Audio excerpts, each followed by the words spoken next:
Estamos aqui para dar voz ao povo, em defesa dos cidadãos, pela dignidade humana. Todos temos deveres, mas também todos temos direitos. Será que existe justiça? Isto é o povo a falar.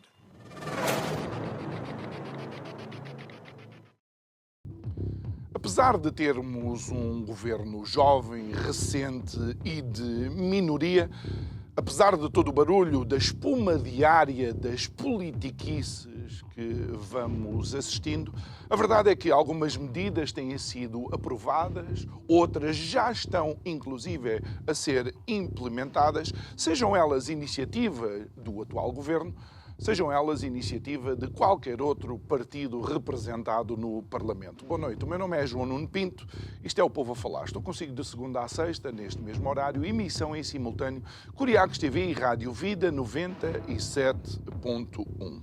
Bom, mas há uma questão quando falamos de políticas públicas, é se realmente, ao longo destes anos, inclusive agora mesmo, nós estamos a analisar o impacto das políticas públicas.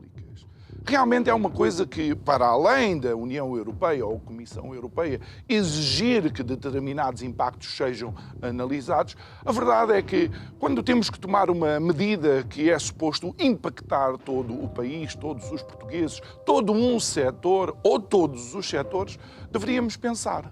Deveríamos pensar antes de pensar na medida. Devíamos pensar antes de implementar a medida e devíamos, inclusive, pensar no após a sua execução, se estávamos a atingir os objetivos necessários e pensados para essa mesma medida.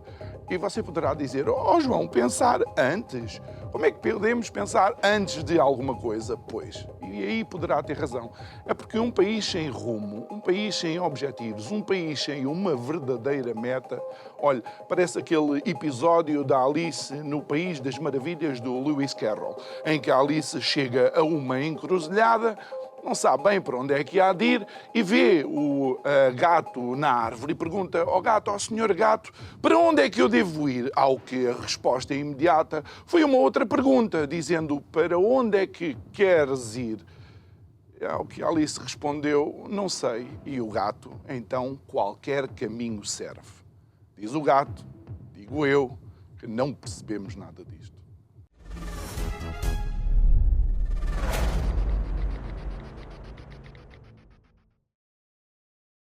O nosso convidado de hoje, ou seja, alguém que não vem só falar de políticas públicas, mas vem sempre mostrar o impacto, e eu gosto muito de ter este convidado aqui, porque como antigo jogador de basquete, os números é que contam verdadeiramente a história, é o diretor executivo do Instituto Mais Liberdade, o André Pinção Lucas. Muito boa noite.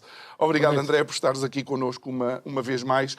Só e ainda antes de irmos ver sempre os vossos fantásticos quadros, uma vez mais, qual é a importância realmente de olharmos para os números, de olharmos para, de facto, como é que determinada política pública está ou não a impactar a sociedade?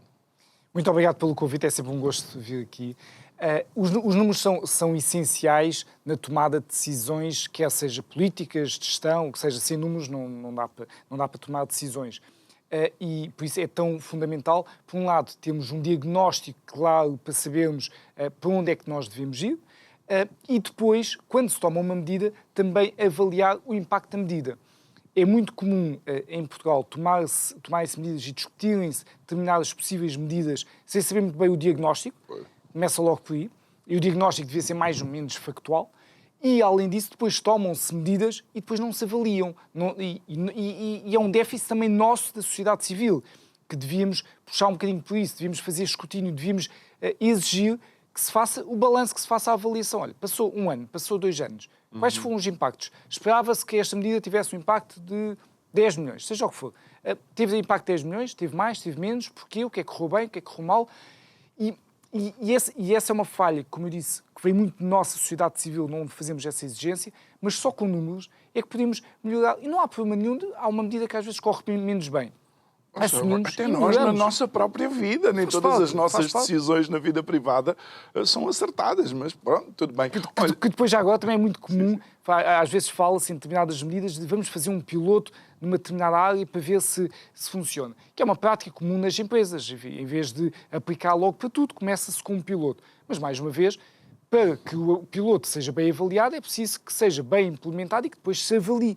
E é muito comum também fazer-se um piloto, depois mal implementado, mal avaliado, não ser dali grandes conclusões, depois aplica-se para tudo o resto sem ser avaliado esse piloto.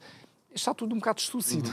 Olha, André, nós nos últimos anos, e isto já está relacionado com o primeiro quadro, temos assistido, de alguma forma, a narrativa dentro de um determinado setor ideológico da política nacional, de que seria necessário e é necessário aumentar os salários. Nós assistimos a um pontapé para a frente relativamente ao salário mínimo que se aproximou ao salário médio, mas nunca ninguém lê, de facto, os números finais desse aumento, como é que isso impacta ou não o próprio trabalhador e a empresa, no caso. É essa visão que é essencial nós termos, é qual é que é o impacto no trabalhador. Prometemos a um trabalhador que vai ter um aumento de 100, 200 euros, quanto é que ele vai realmente ter de aumento? E por isso convidava-vos a ver o primeiro slide que nós trouxemos hoje, que mostra de forma muito clara qual é que é esse impacto. Em que, por cada aumento que nós aplicamos, damos a um determinado trabalhador, há uma parte, acho que o quadro deve estar quase a aparecer, não é? Ok, aqui está ele. Okay. Nós, partindo de um salário de 1.500 euros, para termos uma ideia, 1.500 euros é aproximadamente a remuneração média bruta em Portugal. Partindo de um salário de 1.500 euros, se dermos um aumento de 200 euros, que é um aumento generoso. Sim. Se dermos um aumento de 200 euros a esse trabalhador, o trabalhador à partida vai ficar todo feliz. Mas, desses 200 euros, o empregador vai pagar 248, não paga apenas 200. Na realidade, tem de pagar ainda mais a TSU de 23,75% sobre esse incremento. Por isso, o empregador tem um custo de 248 euros. Mas depois, uma grande parte vai direto para os cofres do Estado, que é no fundo o Pac-Man. Não sei se lembram-se do jogo do Pac-Man. E por isso está ali o símbolo do Pac-Man. É aqui um pouco o efeito do Pac-Man. Há 48 euros que é para essa TSU que paga pela empresa 23,75%, mais 22 euros é a TSU paga pelo trabalhador, que são 11%, e ainda mais, neste caso, 52 euros de IRS, pago pelo trabalhador, que com este aumento passa a pagar 15,5% e antes pagava 14,1%. Fazendo as contas, estamos a falar que de um aumento de 200 euros, que prometeram ao trabalhador, na realidade o empregador vai ter um esforço de 248 euros, e o que é que resta para o trabalhador? 126 euros. Estamos a falar de cerca de metade do esforço do empregador. O empregador tem ali um esforço grande de aumento e de reconhecimento do trabalho daquele trabalhador, mas depois só metade é que vai para o trabalhador. Por isso é altamente penalizador do esforço, do mérito, e um esforço muito grande do empregador para o trabalhador em prol de uma terceira parte, que é o Estado. E isto cria outras questões, ainda antes de mudarmos, mas cria outras questões, porque em Portugal fala-se muito também daquela contabilidade paralela, que são, de facto, dinheiros que os empregadores dão aos trabalhadores para poder evitar que, de facto, o peso destes impostos diminua, no fundo, o aumento da capacidade de compra daquele trabalhador. Sem dúvida, porque o que interessa no final do dia ao trabalhador é o valor líquido. E permite-me terminar com esta nota, com a nota positiva. Há poucos dias, várias empresas associadas, empresas pertencentes à Associação Business Roundtable Portugal, para passarem a colocar no recibo de vencimento dos trabalhadores exatamente estes dados. Além da informação que é obrigatória estar no recibo, acrescentar qual é que é o custo total do empregador e como é que se partem as peças, as fatias, até chegar àquilo que o trabalhador recebe. E isso é transparência. O trabalhador tem de saber, tem de ter essa clareza. Até para quebrar aquela tensão que em Portugal se cria com muita facilidade por oportunismo político entre o trabalhador e o empregador, não é? É muito fácil para um político dizer às empresas, paguem mais, paguem mais. É muito fácil, mas as empresas também têm uma vida difícil. E eu, como estou ali, há um esforço brutal. O paguem mais, é metade desse paga mais, vai para quem está a falar, que é o Estado. Pois é fácil falar quando... Claro que há um incentivo muito grande que as empresas paguem mais, porque metade vai para o Estado. Pois há aqui incentivos retorcidos que não ajudam, não fomentam a economia e não valorizam o mérito e o trabalho e não valorizam, para terminar, o elevador social. Porque quem recebe aqueles salários por contador não são os ricos. Os mais ricos têm outro tipo de rendimentos. Quem depende do IRS é muito classe média, e a média baixa e baixa. Claro. Por isso, ao penalizar desta forma, estamos a penalizar esses e a quebrar os sonhos de subirem no elevador social. Muito bem. E por falar em IRS, os jovens estiveram muito na linha da frente também daquilo que foi a campanha eleitoral e há uma medida recente que precisamente tem a ver com o IRS jovem. É muito bom começarmos cada vez mais a falar dos jovens e da importância de reter os jovens e de dar melhores condições aos jovens, ainda que não possamos esquecer o resto da população. Mas esse é um lado positivo. Este governo lançou uma medida que foi o IRS jovem, que convido-vos a ver o segundo slide, mostra o impacto dessa medida e muitas vezes fala-se da necessidade de um choque fiscal e nunca temos um choque fiscal. O mais parecido de um choque fiscal que tivemos até hoje e que sentimos até hoje, nas décadas mais recentes, de facto foi este IRS jovem.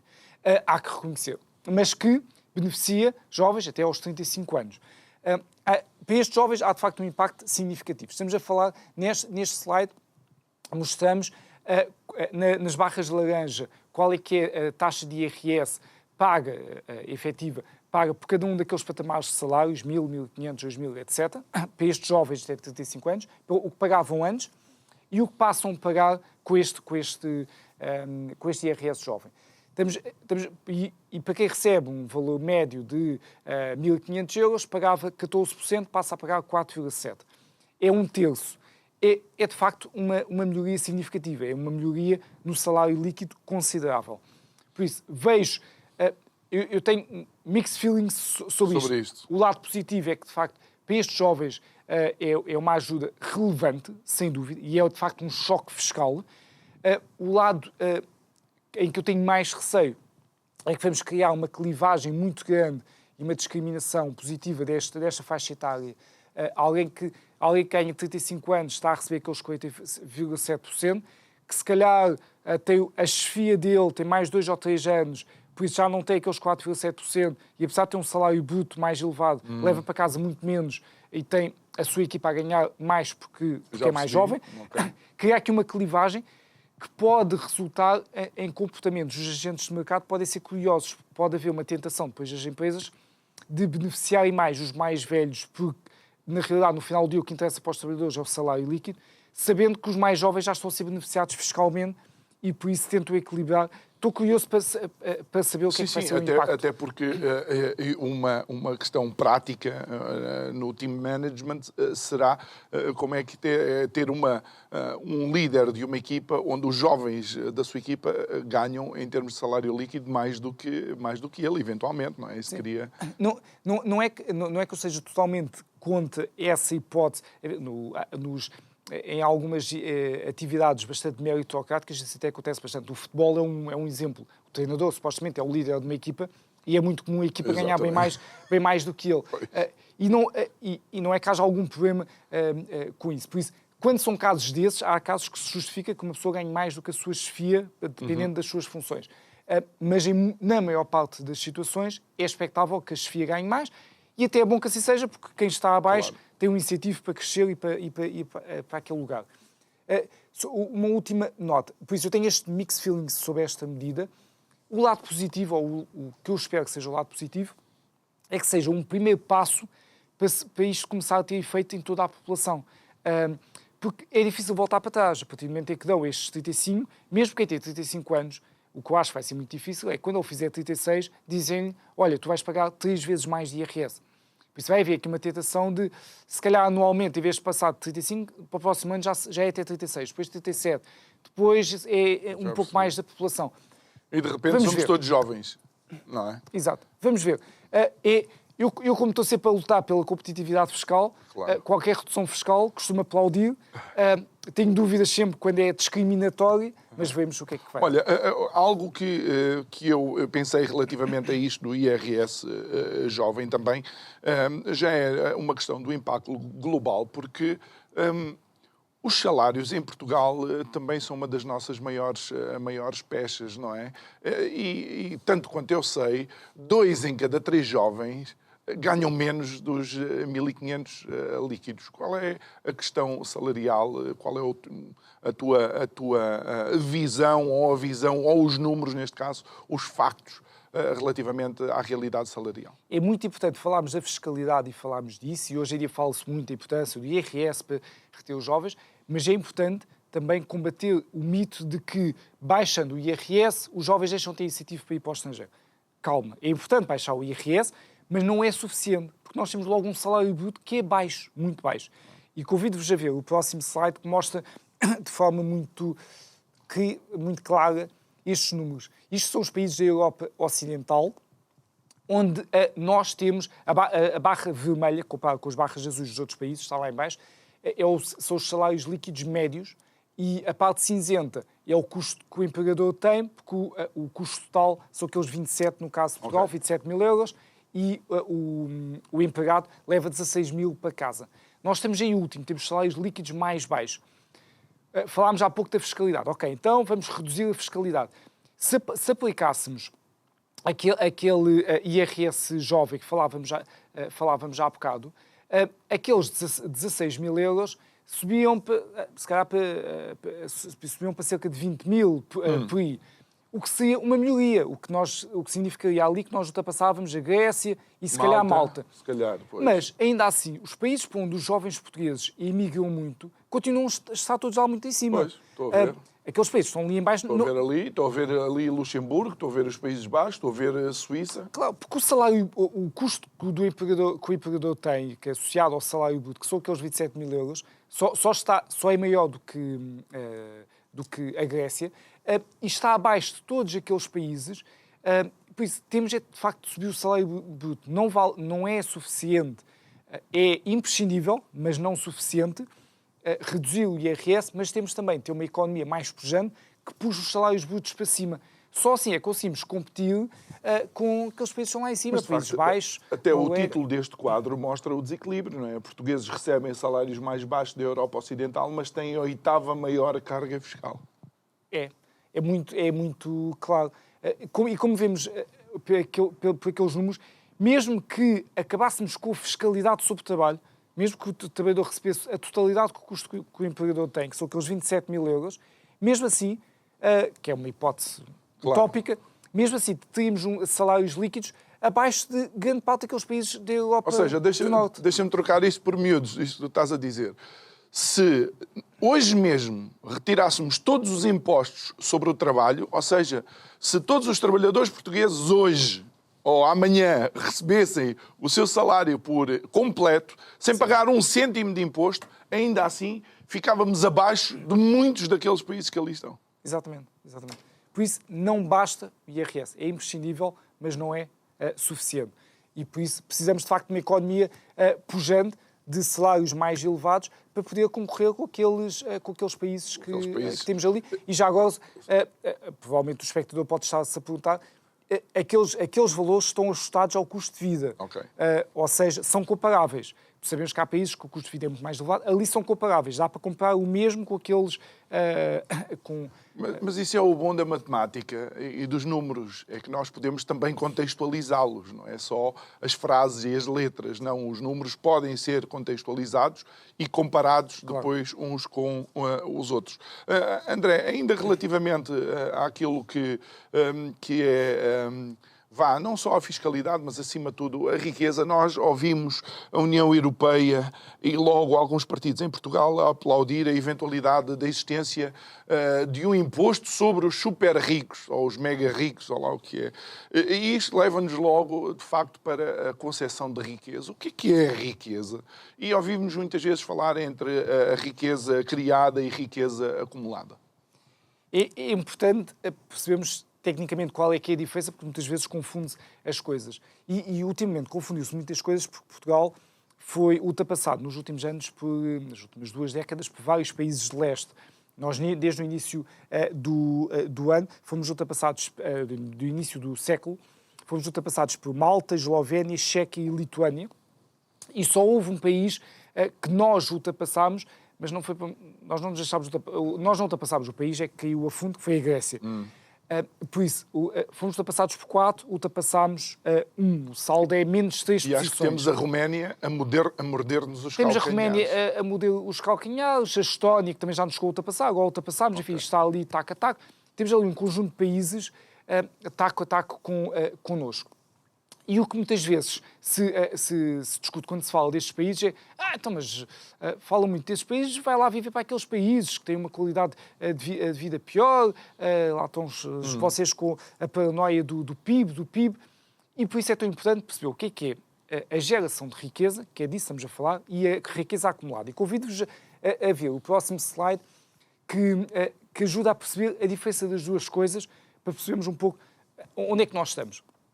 Do lado direito é aquilo que habitualmente se fala mais, que é a geração de riqueza, o PIB per capita, PIB por cada habitante. E Portugal, na União Europeia, estão ali os países da União Europeia, está em 18º lugar, com 83% face à média da União Europeia, que são os 100. Estamos 17% abaixo da média da União Europeia. E estamos ali, como se vê, próximo, com países lestes que já nos ultrapassaram e outros países que estão ali a morder-nos os calcanhares. Isso é a geração de riqueza e é o que se fala muito. Depois, quando se fala, mas a Roménia está quase a ultrapassar-nos, mas vai lá à Roménia e vê como é que eles vivem. Certo?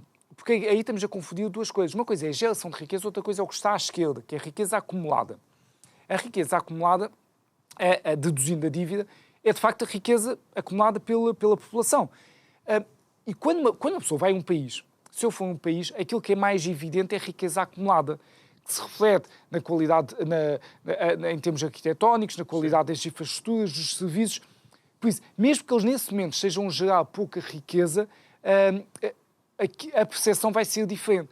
E o que acontece, por exemplo, em países como a Roménia, até a Lituânia, etc., que ou já nos ultrapassaram ou estão quase, é que são países que estiveram sob o regime comunista, países que estavam muito atrasados, cada vez estão a gerar mais riqueza, agora estão próximos de nós, mas têm uma riqueza acumulada ainda muito... Ou seja, é como se o nosso ponto de partida fosse mais à frente do que o deles. É normal que as nossas infraestruturas, etc., sejam muito melhores, porque nós temos um histórico de muito maior riqueza do que eles, por isso fomos acumulando melhores autoestradas, etc. Eles não. Posso dizer uma mas coisa se polémica? assim continuar, eles vão nos ultrapassar. Deixa-me dizer uma coisa polémica, mas que pronto. A riqueza acumulada pode ser considerada uma ponte 25 de Abril que transitou de um sistema político que não era o desejado, mas essa infraestrutura passou e podemos considerar como uma riqueza acumulada. Mas aqui que tu estás a mencionar o antigo Bloco de Leste, onde o investimento nos países que faziam parte da cortina de ferro era quase nulo. Sim, não havia riqueza e eram países muito pobres. A melhor forma de explicar estes dois conceitos é, imagina, duas pessoas com 60 anos e uma dessas pessoas recebe 3.000 euros, a outra recebe 4.000 euros. A pessoa A recebe 3.000, a pessoa B recebe 4.000. À primeira vista pensamos, a pessoa B deve viver bem melhor do que a pessoa A. Mas se eu te disser que a pessoa A recebe 3.000 euros agora, mas sempre recebeu 3.000 euros, e a pessoa B andou a receber salário mínimo a vida toda, e agora mudou de emprego e passa a receber 4.000. É isso que está ali. Ou seja, a pessoa de 4.000 vive claramente pior do que a outra, porque não tem uma casa boa, não conseguiu... Os transportes públicos ainda não funcionam. Agora está com melhores condições, mas aquilo que acumulou ao longo da vida é muito pior, por isso tem piores condições de vida. Claro. O outro até podia receber agora o salário mínimo, mas acumulou uma riqueza diferente. Okay. E aí está ali. E é isso que nos devia chocar, porque nós, na riqueza acumulada, ao longo dos nossos antepassados, da nossa história, Sim. nós estamos, de facto, abaixo da União Europeia, mas em termos de classificação temos em 12º, estamos ali próximos até da Irlanda, a Áustria, estamos próximos desses países. Agora, aos poucos, estamos a ser ultrapassados na riqueza gerada e, à medida que eles nos vão ultrapassando, vão acumulando mais riqueza, vão ter melhores infraestruturas, melhores serviços e, daqui a pouco, de facto, quem for à Roménia pode, de facto, ter um país claramente melhor. Ainda falta algum tempo para lá chegar.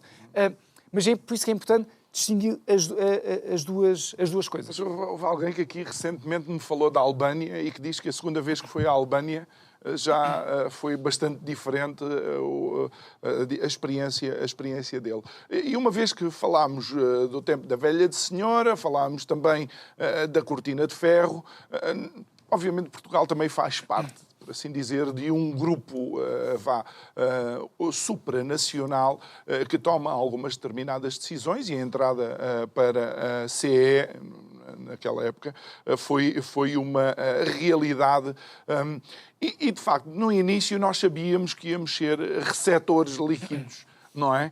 Porque havia muito para fazer em Portugal. Mas a tendência de um país que realmente está a crescer é cada vez ser menos beneficiário e mais contribuinte, não é? Os fundos europeus têm esse objetivo. Tem mais objetivos, mas o principal objetivo é um objetivo de coesão do espaço da atual União Europeia. Nomeadamente, desviar recursos ou ir captar recursos às economias mais desenvolvidas para ir aplicá-las em economias menos desenvolvidas, periféricas, que precisem de um estímulo para crescer, para se aproximar das outras. É como numa perspectiva nacional, como nós íamos buscar recursos a Lisboa e ao Porto e meter no interior, porque o interior precisa mais desse estímulo para conseguir aproximar-se. Uma lógica de coesão. Esse é um dos principais motivos dos fundos europeus.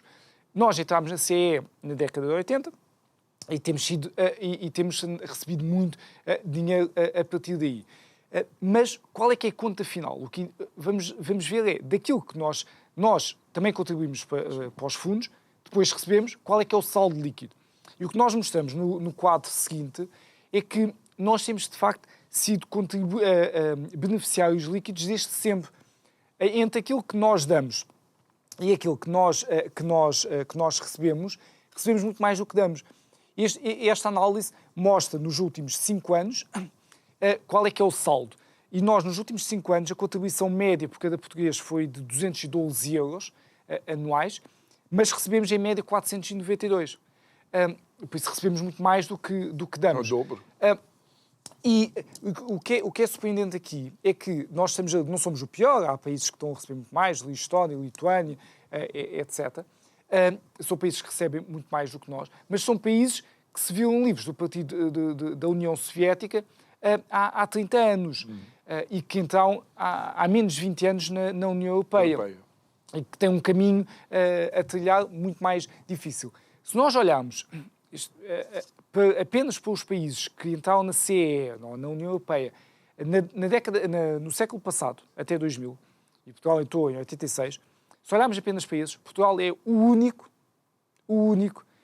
que ainda é beneficiário líquido. Há ali um país que é a Espanha, que está ali a meio, que é beneficiário líquido de 9 euros. Enfim, é uma coisa praticamente zero. Mas os outros todos são aqueles que estão ali a azul em cima.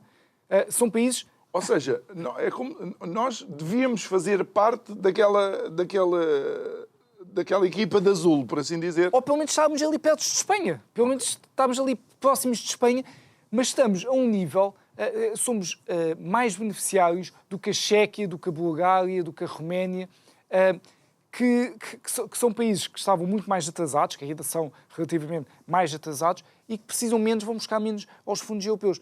Já agora, há ali um país que eu não referi, mas que é o Luxemburgo. O Luxemburgo é beneficiário líquido, mas o Luxemburgo é um caso particular, porque não só é um país muito pequeno, como tem muitas instituições europeias lá, Sim. Por isso não pode ser propriamente comparado com os outros. Mas vale a pena fazer esta ressalva, porque o espectador pode ver ali o Luxemburgo. Mas o resto são países de leste.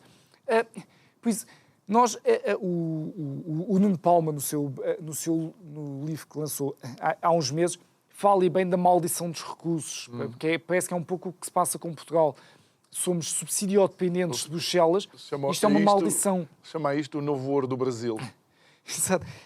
Isto é uma maldição, porque isto acaba por não nos beneficiar.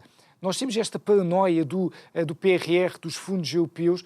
Isto acaba por deturpar o que deveriam ser os incentivos da economia de mercado. Estamos centralmente a decidir para onde é que devemos meter. Em vez dos empresários estarem preocupados a tentar desenvolver um negócio que seja relevante para os consumidores, estão mais preocupados o que negócio que eu devo desenvolver para ir captar os recursos da União Europeia. Está tudo topado. Para não falar de questões de corrupção, etc., que podem minar. Por isso é de facto aqui uma maldição dos recursos. E lembro-me bem de, há um ano e tal, o atual Presidente do Conselho Europeu, e é curioso ser agora o Presidente do Conselho Europeu, nosso anterior Primeiro-Ministro, disse que o que era preciso era um PRR permanente. Ele teve esta declaração, disse que precisávamos de um PRR permanente. Ou seja, precisávamos que... Na realidade é o que nós, desde que aderimos à CE, nós temos tido um PRR permanente. Por isso, não sei o que é que ele... Mas isto é uma pequenez, é um discurso de pequenez, de falta de ambição. O que eu mostrei ali é triste. Nós temos que combater aquilo. Olha, André, mas há algo ainda pior. Eu sei que não temos um quadro, mas apetece-me falar um bocadinho disso. É que receber o dinheiro, mas depois não executamos, que é outra coisa ainda mais extraordinária. Parece aquele morto de fome, desculpem a expressão, que recebe a comida, mas depois não come. As taxas de execução são efetivamente muito baixas, tanto o PRR como os outros fundos europeus. No Portugal 2030, olhando para o programa de 2021 até 2027, acho que somos o país em que a taxa de execução é mais baixa. Pois é estranho, é um bocado contraditório. Por um lado, pelamos-nos pelos fundos europeus, metemos-nos de joelhos, por outro, quando chegam nós nem saber gastar conseguimos, por isso há aqui uma falta de organização, de implementação, que é um bocado preocupante, de facto. E depois estamos a usar recursos para isto, estamos todos muito focados nisto, como eu falei, até empresários, estruturas centrais do Estado, quando devemos já estar preocupados como é que o país cresce, como é que o país se torna mais autónomo, mais independente. E eu gostava mesmo que Portugal se tornasse contribuinte líquido, porque é um bom sinal. É um bom sinal. Quando nós ouvimos, há uns anos, ficávamos muito traumatizados com algumas declarações de alguns líderes europeus, sobretudo durante a Troika, que se queixavam dos portugueses que só queriam festa. Enfim, obviamente que nós, portugueses, não gostamos de ouvir aquelas declarações e não são totalmente corretas. Por outro lado, eu percebo que muitos daqueles povos ficam um bocado chateados, de estarem há anos e anos e anos a suportar as ineficiências de determinados países, nomeadamente Portugal. Não estamos lá sozinhos, há mais. Claro. Mas, eu percebo, e se nos pusermos nos sapatos deles, também vamos sentir isso. Temos de estar à volta. Olha, e por falar em pessoas que estão noutros países ou pessoas que estão em Portugal, obviamente nos últimos tempos temos sentido que a questão da imigração e da imigração tem estado em cima da mesa. Continuamos a ver alguns setores como o turismo com falta de mão de obra também. Mas qual é a realidade desse fenómeno, que é um fenómeno transversal em quase todos os países, não é? Porque o mundo é, de facto, global. Claro, há uma parte que faz parte da dinâmica global e é bom sinal que os jovens possam circular mais. Os jovens e não só, toda a população, mas acaba por ser um fenómeno mais evidente nos jovens. Possam circular, possam ir buscar experiências a outros países. O problema é quando nós temos muitas saídas e poucas entradas, ou muitas saídas qualificadas e poucas entradas qualificadas. E o que nós fizemos uma análise recente e fizemos até um estudo sobre o estado da imigração. Eu convido-vos a ver o próximo slide, onde mostramos a evolução da imigração ao longo dos anos. Aqueles são dados de saídas anuais, desde 1960. E o que se vê, há ali dois períodos de pico que são fáceis de explicar. Por um lado, ali no final da década de 60, com o Estado Novo, guerra colonial, tivemos números muito elevados de saídas de Portugal. Depois acalmou um pouco durante algumas décadas e voltámos a atingir um pico durante a Troika com números muito elevados de 120 mil, 130 mil de saídas por ano, que é um valor altíssimo, e agora estamos à volta dos 70 mil, que é bem abaixo do que tínhamos na Troika. Ainda assim, se olharmos para o período antes de 2005, nós tínhamos valores bem mais baixos do que isso. Tínhamos à volta de 20 e tal, 30 mil. Por isso estamos, de facto, com um nível de imigração relevante, que depois é compensado pela imigração. A população portuguesa, curiosamente, até tem aumentado nos últimos anos, apesar dos baixos níveis de natalidade e falta de imigração. A imigração com o I compensa, mas não compensa totalmente em termos de competências, porque a imigração tende a ser menos qualificada. O que tem um lado positivo, já agora, que é tende a ser menos qualificada também para vir fazer trabalhos que os portugueses não querem fazer, e é também sinal do desenvolvimento do país, quando nós nos podemos dar ao luxo de dizer que há trabalhos que se calhar já não queremos fazer, já somos mais qualificados. Não é necessariamente mau, como os países muito desenvolvidos tendem a ter uma imigração também muitas vezes pouco qualificada para fazer esses trabalhos. Não é necessariamente mau, só para fazer esses países. Mas ainda assim estão a ser muitos qualificados e poucos, e entram poucos. Como é que se caracteriza a nossa imigração? Ali na década de 60, 70, houve muitas saídas para o Reino Unido, para a Suíça, França, mas também Estados Unidos, Canadá.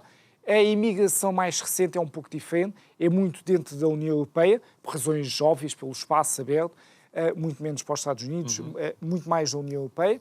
Iam também muito para o Reino Unido, baixou muito com o Brexit, mas privilegiamos muito países como Suíça, França, Alemanha, Espanha, os Países Baixos, os países escandinavos estão a aumentar. Qual é que é a característica destes países todos? Todos estes países têm níveis de rendimento superiores ou muito superiores a Portugal, têm economias mais desenvolvidas ou muito mais desenvolvidas. Eu só não digo muito sempre, porque, como temos aqui no meio, Espanha, que não é propriamente das economias mais desenvolvidas, mais ricas da União Europeia, mas as outras são, e há essa característica. Os estudos também mostram quais são os motivos de saída dos portugueses. Os motivos são, sobretudo, questões de rendimento, questões de satisfação com o trabalho.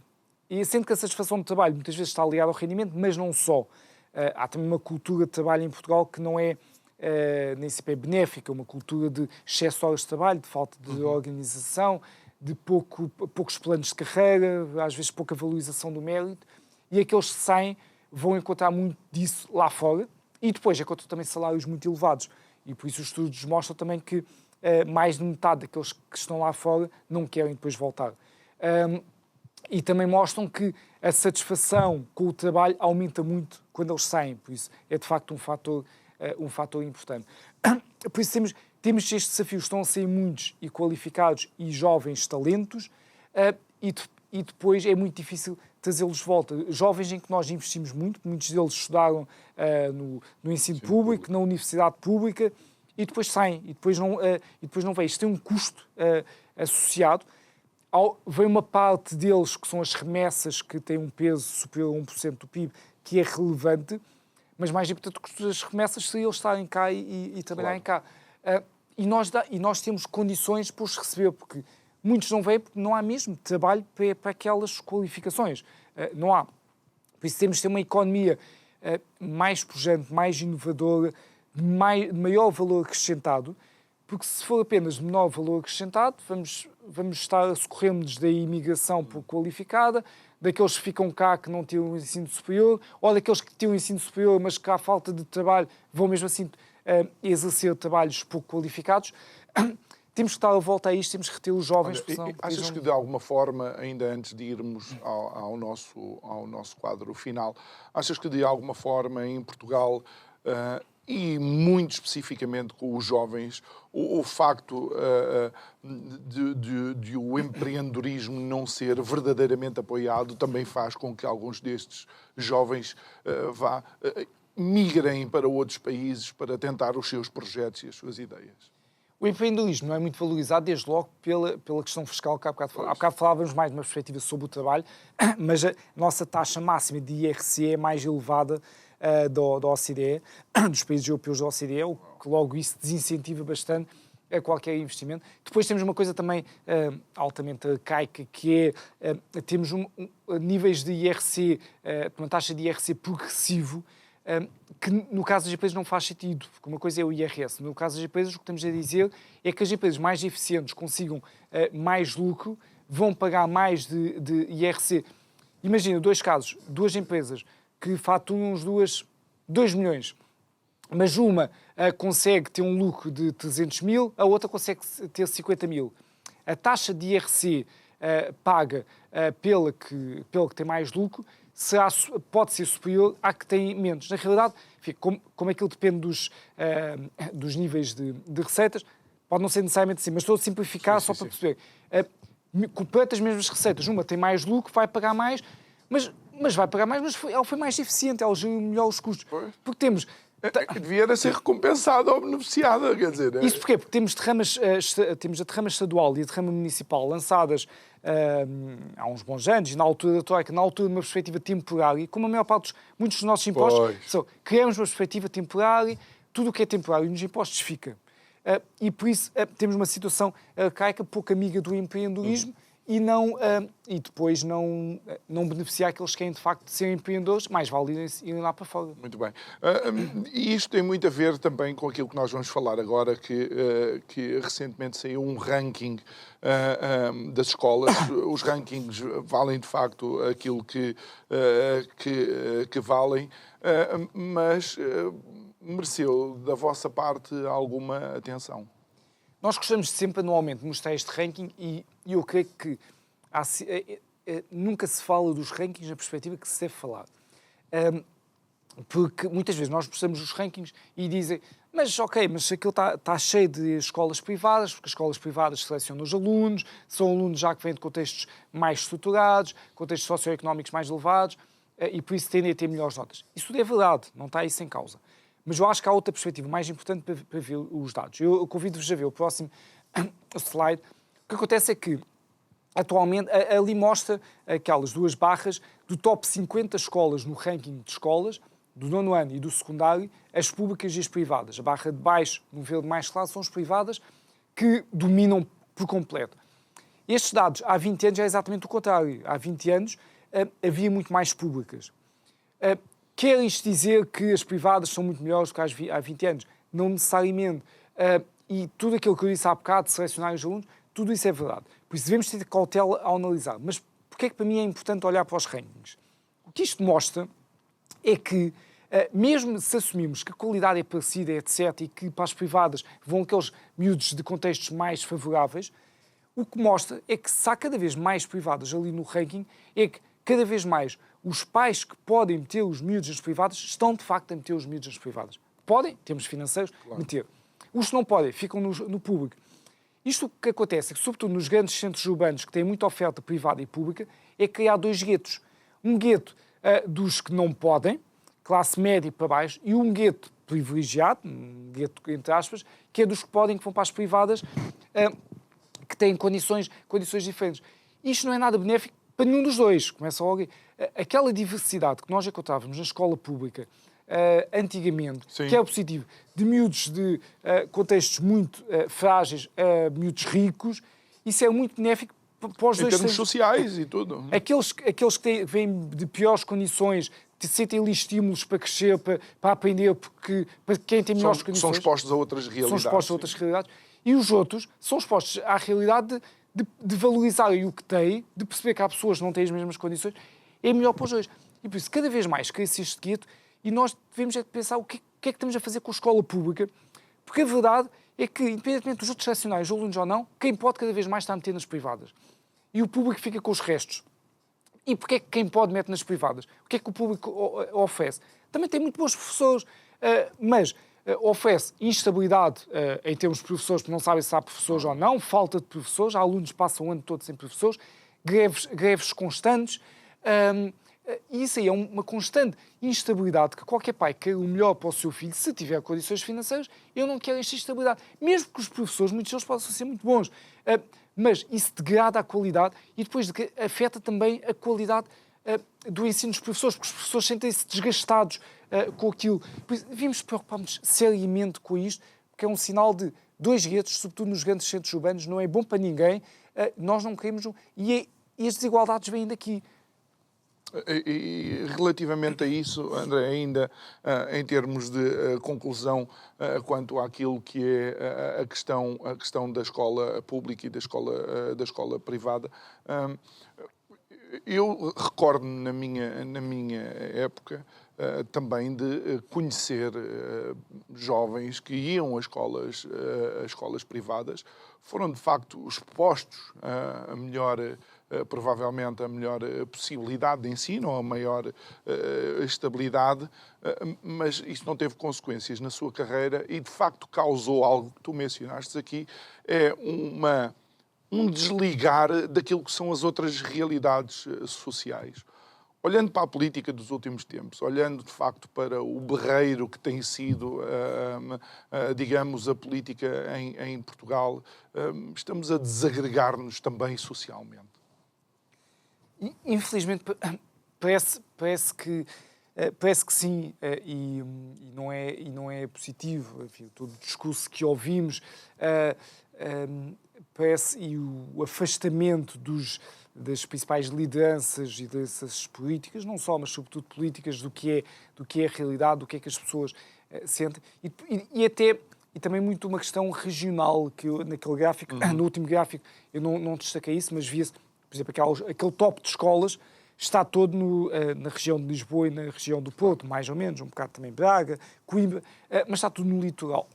Nós temos um país excessivamente centralista, que leva a que os decisores que estão aqui em Lisboa, ou arredores de Lisboa, só conhecem esta realidade. A comunicação social também está aqui. E a realidade é muito, muito diferente desta. E precisamos de a conhecer, precisamos de andar pelo país. Depois as pessoas surpreendem-se. Nas últimas eleições, o Chega teve uma votação muito grande e todos os comentadores muito, muito surpreendidos. Conheçam a realidade do país para perceber porque é que o Chega teve aquela votação, quais são as preocupações das pessoas para votarem. A realidade do dia a dia, não são as pessoas não são racistas, xenófobos, ou o que seja, têm motivos para votar. Conheçam a realidade, e a realidade não se conhece em Lisboa ou no Porto, conhece no resto do país. Olha, e uma vez que falaste neste centralismo, e estamos nos últimos 3 minutos do programa, sensivelmente, o quanto é que é desta política fiscal é resultado do Estado obeso que nós temos? Não sei qual é que é o valor, gostava de saber, quem souber. É uma puta para 1 milhão de euros, mas uma parte significativa será certamente esta ineficiência do Estado. Organismos e pequenos organismos e entidades e subentidades vão sendo criadas e não desaparecem, que têm custos elevados, uma ineficiência grande para o Estado e que de facto não faz sentido. E por isso é que os impostos vão subindo. O caso da saúde é um caso paradigmático. O orçamento da saúde, os custos e o investimento na saúde nos últimos anos tem vindo sempre a aumentar. E nós vamos ao Serviço Nacional de Saúde e pensamos, está espetacular. Não. É os problemas de sempre. É o quê? Está a cair num buraco sem fundo. Por isso, há um problema da máquina do Estado que é preciso rever e é importantíssimo. A articulação dos vários sistemas, no caso da saúde, rapidamente 10 segundos, no caso da saúde, só conseguimos também baixar os custos da saúde se houver uma articulação com o privado e com o setor social, para que, de facto, não haja duplicação de recursos, depois acaba por haver uma duplicação de recursos desnecessária. Se houvesse uma maior articulação em prol de quem? Do cidadão, haviam menores custos e nós, contribuintes, pagaríamos menos. E é interessante porque eu creio que vocês apresentaram, o Instituto Mais Liberdade, apresentaram um quadro dos números da função pública e já estamos outra vez acima daquilo que era o valor da Troika. André, para terminar, onde é que nós podemos ver o trabalho do Instituto Mais Liberdade? Podem acompanhar nas nossas redes sociais, estamos nas principais, Instagram, Twitter, LinkedIn, Facebook, também já estamos no TikTok. Podem consultar o nosso site maisliberdade.pt. Nós nas redes sociais temos conteúdos novos todos os dias. E tem uma escola ou já não há inscrições para a escola? Ainda se podem candidatar ao Campos da Liberdade, que é um evento de 4 dias direcionado para jovens, em setembro. que é uma oportunidade única para ouvir uma série de palestras e uma série de atividades e de estimular a participação cívica. Muito bem. André Pinção Lucas, muito obrigado por ter estado aqui connosco. Muito obrigado, foi um gosto. Obrigado a si que nos acompanhou. Já sabe que pode rever este programa subscrevendo o canal do YouTube do Isto é o Povo a Falar. Vá lá, clique também no sininho para receber a notificação sempre que fazemos o upload desta e de outras conversas. Resta-me desejar-lhe uma ótima noite e amanhã estamos de volta para mais um programa. Obrigado, até amanhã.